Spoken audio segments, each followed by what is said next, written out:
Quand on fait un travail épuisant ou nocturne, on peut avoir un sommeil de mauvaise qualité. Ça, on l'a déjà vu dans une autre vidéo. Mais est-ce que vous aviez déjà aussi conscientisé que même lorsque l'on ne travaille plus, on dort moins bien?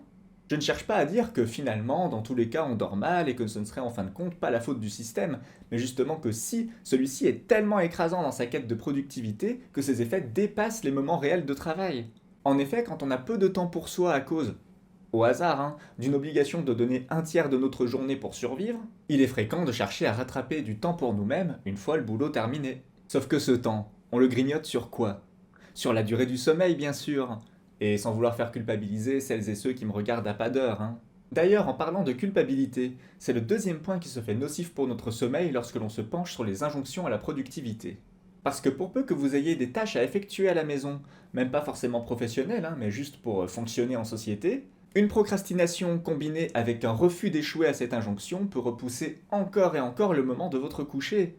Et si jamais vous finissez par céder sans avoir eu l'énergie pour accomplir la dite tâche, peut-être qu'une insomnie bonus vous attend, histoire de pouvoir continuer à ruminer un petit peu cette culpabilité dans votre lit.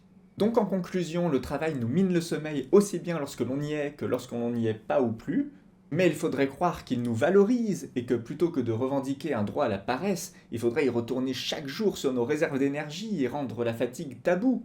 Parce que ce serait quand même impensable de voir le sommeil comme, lui aussi, un sujet politique.